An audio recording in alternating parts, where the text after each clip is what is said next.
Hello everyone, this is Pika Maps and I'm here to make it easy. Thank you all for the tremendous feedback you've given me. It has been very encouraging and I will continue to do many more videos.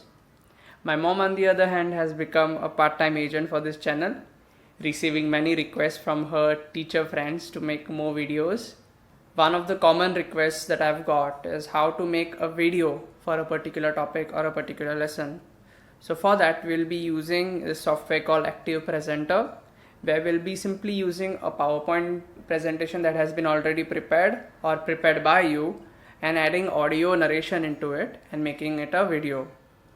So in the part 1 we'll be exploring this particular aspect of Active Presenter, and in part 2 we'll be dealing with a further topic where you can simply record your laptop video screen to make a video. This functionality of creating a video out of a PowerPoint presentation can be useful for many people. One of them is obviously teachers who are teaching their students, where they are using video as a medium of teaching. It can be used by the coaching institutes also who want to explain a particular concept to their students. And furthermore, if you are a business, you have a business that you want to pitch to someone, so you can make a very easy video presentation for your clients, and this can be achieved through the same software. The things that we're going to cover in this video are as follows. First, we're going to look at the setup. Then we're going to introduce you to the UI of the software, that is the user interface. Then we'll look at a small demo, a demo video that I will be showing live. Then we'll look at how to edit this video, how to place the audio in it, how to add features like effects and all. We'll look into that. Then we will see how to export this video, and also we will explore ways of sharing this video. So please stick till the end of the video to know all these things. To show your appreciation for these videos and also to make sure that it reaches many more people, please do hit the like button. Please do consider subscribing to my channel for future content, and also press the bell icon to ensure that you get a notification each time I upload a new video. So without any further delay, let's get started. For installing the Active Presenter software on our PC, first we need to download the software. So go to your web browser and search Active Presenter. Okay. In the first link you will see atomisystems.com, so click on that. Click on downloads, go down below. You will see options for both Mac OS, that is Apple, or Windows. If your PC is a 64-bit Windows, you can choose one of these options. In my case, I have a 32-bit PC which is quite old, so I'll be choosing this as my download option. Click on this download and you will see this pop up and save file. So you can see it is downloading it, and download is complete. Click on this and I click on this and it gives me this pop up. Click on run and accept and click on install. Once the software installation is complete, we will be presented with this starting screen. What we'll do is we'll go to the left hand side top corner and we'll click on this Active Presenter tab. We'll say click create a new project and import PowerPoint. Here we will select the PowerPoint presentation that we have prepared. Okay, so in this case I have prepared a PPT which explains the life cycle of a butterfly. Okay, and we will name this project as chapter 1. Okay, and we'll say okay. So it will open the so it's showing you what all slides are there. You have a choice whether you can select one particular ones by clicking on by hitting the control key and selecting one or deselecting any of them, or you can say select all. Okay, and click on OK. So it is importing the slides now, and it will present you the full UI and the options available for dealing with the video. Now let's look into how to use this software. Okay, as you can see, it has populated all the slides, and I have made different slides for the stages of the butterfly. Okay, in this case what we can do is as you can see down there, it has this slide. So I've selected one slide and it has given you certain options. I'll just expand this. When you select this slide 1, see, these are the options that are available to us. So you can further include any images in the slides and so on. You can edit the background, change the background. You can use different features such as highlights, spotlights, gesture effects, zoom and pan. You can also add audio. So in this case, let's add an audio. So as you can see, this is an icon that is added on the slide. That means it has an audio on it. And over here, it gives you the settings for recording a particular audio. So in this case, you have to choose your microphone. You will get an idea of which one is which. So what you do is you first calibrate the input. So click on calibrate input, and the way you have to calibrate it is when you click on auto calibrate, you have to just say out a sentence. So let's go. Hello everyone, this is the lesson on the life cycle of a butterfly. So you can see that it has captured a particular audio level that is comfortable and is of considerable volume, and you have to just click on OK. So our mic is ready. Now all we got to do is record the audio. I'll record a very short audio for the intro slide. Let's go. This is a slide or a lesson on the life cycle of a butterfly, where we'll talk about the different stages involved, that is eggs, caterpillar, pupa and butterfly. So let's get started. So as you can see, I recorded a 15-second video. You can listen to it if you want again. And if you go down again, you'll see that the audio 4 has been populated here. So as you can see here, image 3 is the image here. It got selected. See, this is image 3. If you click on this is image 1. And yes, so these are the elements present here. Shape 2 is this, whatever is added, the text box. So in this way you can control the different aspects of this slide.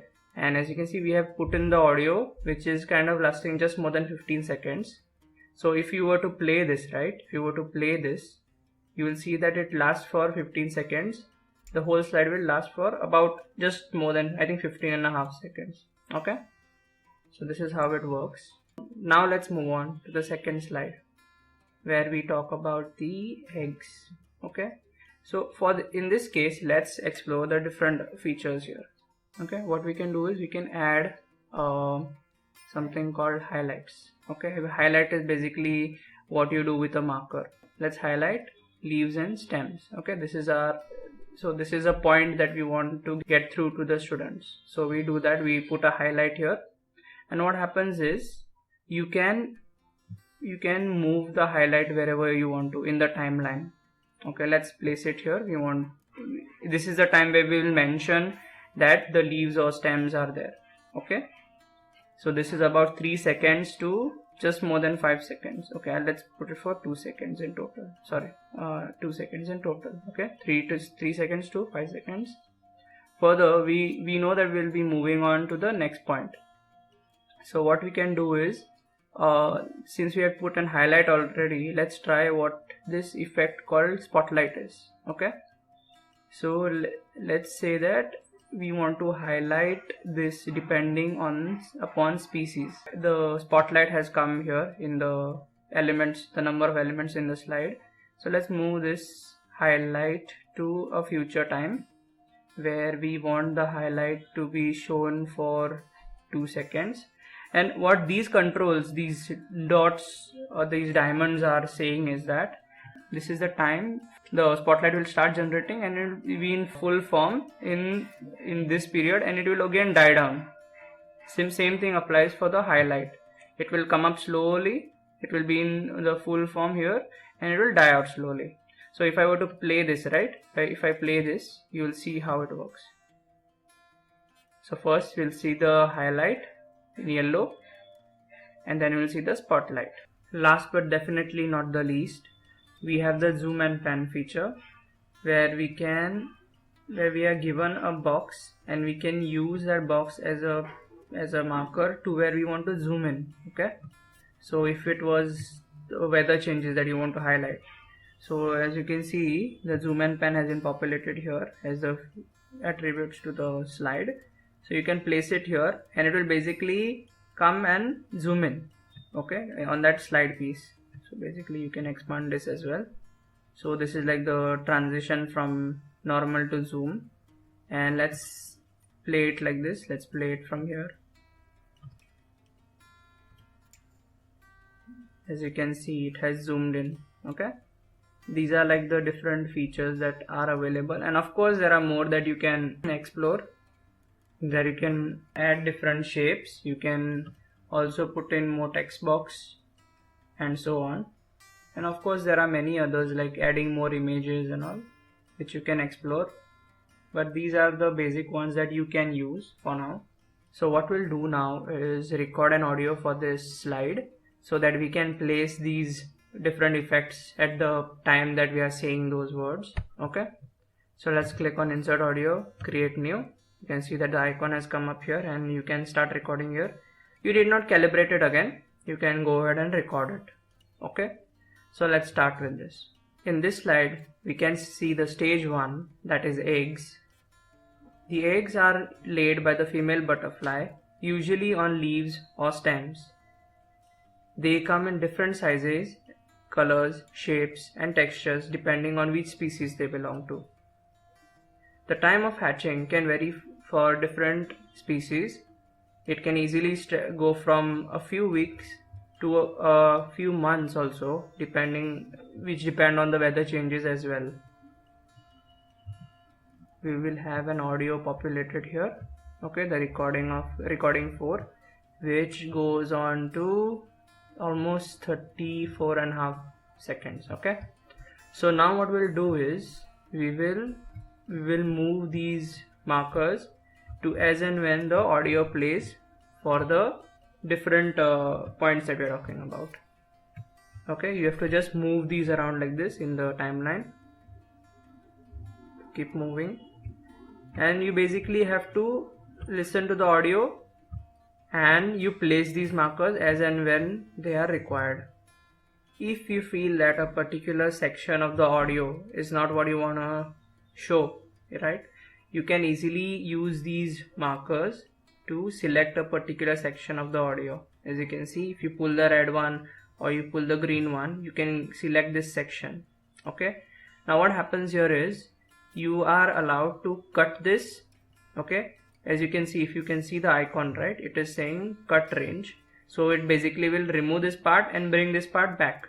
Okay, then you can copy this part. If you were to select this area and you want to copy the same and put it in another part of the video, you can do that as well, or you can delete this range. Okay, cutting was you can remove it from here and put it somewhere else. Delete is straight away delete.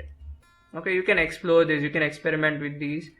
Then you can also increase and decrease the volume of it. If you feel that your volume is not sufficient enough, you can boost the audio a little in this section. If you feel that your voice is faint, you can boost the audio here. So these are the basic features one may use to get started with Active Presenter. Of course you can experiment with more things. Okay, and at last what we have to do is, when you are done making the video for all slides, yeah, so as you can see there are other slides where you can explain more, of which I'll be putting out a video separately. I'll place a card on top showing you where to go to see the whole video. Then what you can do is you can export it. So basically you want this in form of a video now, right? So you export it as a video. Okay, and depending on your requirement, if you want to send it to students, right, you usually want the quality to be a bit lower. So you can see that if you decrease the quality, the resolution of the video goes down. So if you can experiment with this depending on how how the video is, and if the text is big enough, the children will be able to see it. The advantage here is that if you decrease the quality, right, your size of the video is smaller and you can upload more easily and the students can download also more easily. So it depends on the way you're sharing it also. If it's through a pen drive and all, it is fine enough, but considering the situation now, you can decrease the quality of it. Furthermore, you can also reduce the frame rate. Frame rate is basically how many times a second frames are shown. So you can decrease it to 10 maybe, and you can decrease this to 50%. Since we have made the slide such that the text is bold enough or it's big enough. Okay, and then you click on OK. So it takes a while to process this, and once it is done, please take a look at the video if it's clear. Otherwise you can increase the quality further, or if it's clear and you feel that it can go down further, you can go ahead and decrease the quality as well, so that it is easy to share. Find this exported file in your documents. So you basically go to your documents on your PC and it should be here. We named the project as chapter 1, right? So considering the video that we just recorded, the video is quite visible, as you can see. The text is quite readable, although the quality is lower. And if you decrease it, it is quite readable as well. If the student is supposed to look at it on a mobile phone, he'll be able to see it quite easily. Shouldn't be an issue. Even on the laptop screen, shouldn't be an issue. See, the effects are playing out as we want them to. One way of sharing your videos with the students, clients, or any other person you want to share it with is through Google Drive, for which I'll be making a dedicated video in the future. A second method could be just uploading it on YouTube. That is, if you're allowed to. But I'll also be teaching a technique in the future where you can upload it on YouTube but still keep it private and share it with the people you only want to share it with. In this tutorial, I have used Active Presenter as the software of choice. If you've used any other software that is better, more user friendly, please do put it in the comment section. It will help many other people. In part 2 of this video, we'll be exploring how to record your whole laptop screen with no restrictions of making it a PPT or anything else. Whatever is visible on a laptop screen is visible in the video. So please stay tuned for that. Please do consider providing your feedback in the comment section down below. This will help me improve my content as well as cover more topics in the future. Please do like this video and consider subscribing to my channel. And please do share this video with your loved ones who might benefit from such content. Last but not the least, please take care of yourself, your family, stay safe, and until next time, bye bye.